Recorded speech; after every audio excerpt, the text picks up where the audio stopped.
The subway platform echoed with the haunting melody of a violin as evening commuters rushed past. Marcus Dalton stood frozen, transfixed by the young woman playing beneath the flickering lights. At 42, Marcus had built a hedge fund empire, worth billions, but he had not stopped to listen to street musicians in years. Tonight was different. Tonight, his world was crumbling. His wife had filed for divorce. His business partner had betrayed him. He had left his office in a daze, forgetting his wallet, his phone, everything. The violinist's music spoke to his pain, each note a reminder of beauty he had forgotten existed. When she finished, a small crowd that had gathered applauded. Marcus reached for his wallet to leave a generous tip, then remembered with crushing embarrassment that he had nothing. He was turning to leave when he felt a tug on his coat. A little girl with golden curls, no more than 5 years old, stood beside him wearing a pink dress that had seen better days. She held out a crumpled $5 bill. "Here, mister. You can give this to the music lady. She played so pretty, and you look like you want to thank her, but you do not have any money."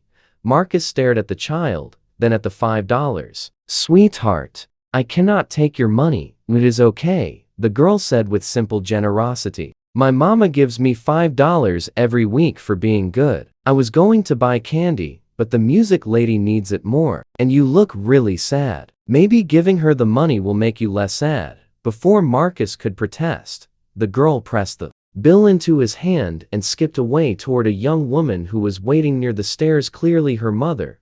Watching the interaction with a tired but gentle smile, Marcus stood holding the $5 bill, feeling something crack inside his chest. This child had given him her entire allowance, her weekly treat, because she saw a stranger in pain and wanted to help. He walked to the violinist's case and placed the $5 inside, along with the business card he found in his coat pocket. On the back, he wrote, "Keep playing. You reminded me why beauty matters." Marcus Dalton, the violinist, looked at the card, her eyes widening as she recognized the name, but Marcus was already walking away, searching for the little girl. He found her and her mother near the subway exit. "Excuse me," he called. "I need to thank your daughter properly." The woman turned, her expression wary. "It is fine, really. We should be going, please," Marcus said. "What your daughter did? She gave me something I desperately needed. I want to know her name." The little girl beamed. "I am Harper, and this is my mama, Anna."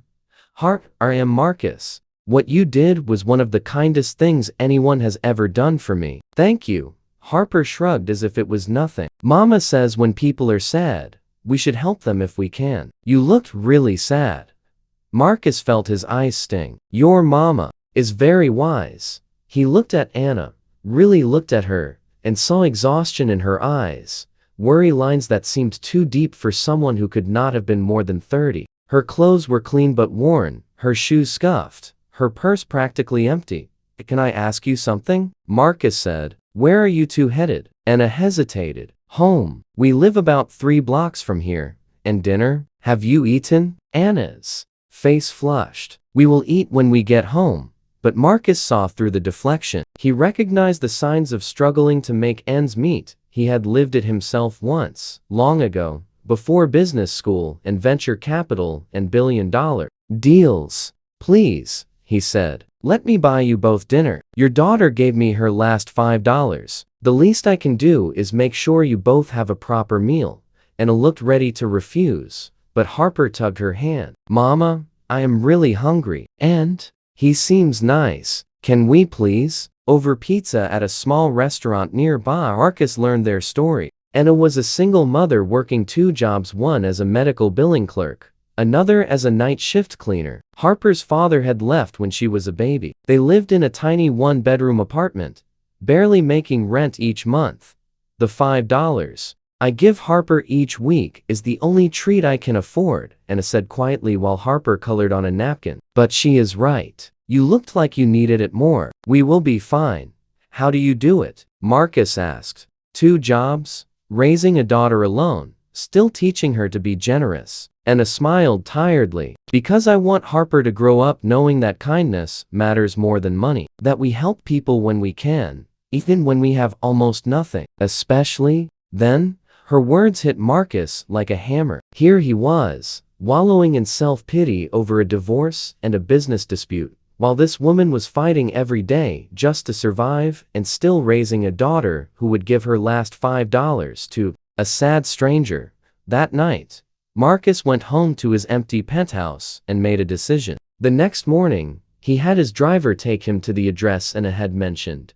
When the limousine pulled up in front of the rundown apartment building, Harper and Anna were walking out, heading to Harper's preschool. Harper saw the car and gasped, "Mama, look at the fancy car." Marcus stepped out. "Good morning, Harper." "Good morning, Anna." Anna froze. "Mr. Dalton, what are you doing here?" "I spent all night thinking about what Harper did for me, about what you taught her, and I realized I have spent years accumulating wealth, but forgetting what it is actually for." He pulled an envelope from his jacket. "This is for you." Anna opened it and gasped. Inside was a check for $50,000. "I cannot accept this," she said immediately, trying to hand it back. "This is too much. Way too much." "It is not enough," Marcus said. "Your daughter gave me her last $5 when I had nothing. She reminded me that kindness is not about how much you have, but about whether you are willing to share. This is me sharing what I have.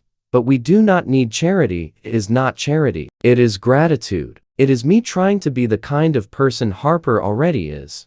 Marcus knelt down to Harper's level. "You gave me $5 yesterday. Today I want to give you something too. I want to make sure you and your mama do not have to worry about money for a while. Is that okay?" Harper looked at her mother, then at Marcus. "Will this make you less sad?" "Yes," Marcus said honestly. "It will make me much less sad." Over the following months, Marcus became part of their lives. He helped Anna find a better paying job with benefits. He set up a college fund for Harper. He spent time with them not out of obligation, but because being around their small family reminded him what actually mattered. And somewhere in those months of dinners and playground visits and bedtime stories, Marcus fell in love, not just with Harper's infectious joy, but with Anna's strength, her grace, her ability to raise an extraordinary child despite impossible odds.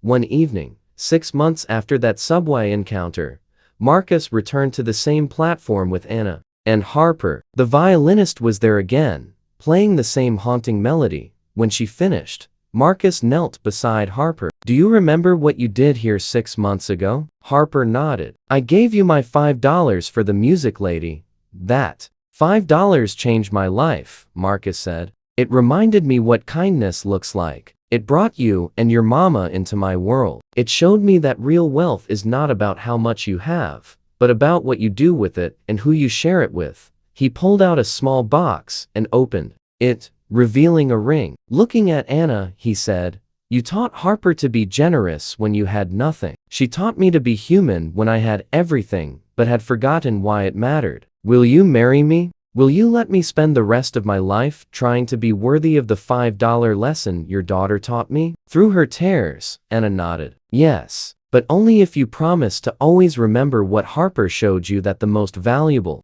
things we can give are not money, but kindness and compassion." At their wedding, Harper was flower girl. In his toast, Marcus said, "My stepdaughter gave me her last $5 when I was a stranger who looked sad. That simple act of generosity saved me from becoming someone I would have hated. It reminded me that success without compassion is just wealth. True richness is about what we give away." If this story reminded you that small acts of kindness can change everything, please like, share, and subscribe. Leave a comment about when someone's generosity changed your perspective.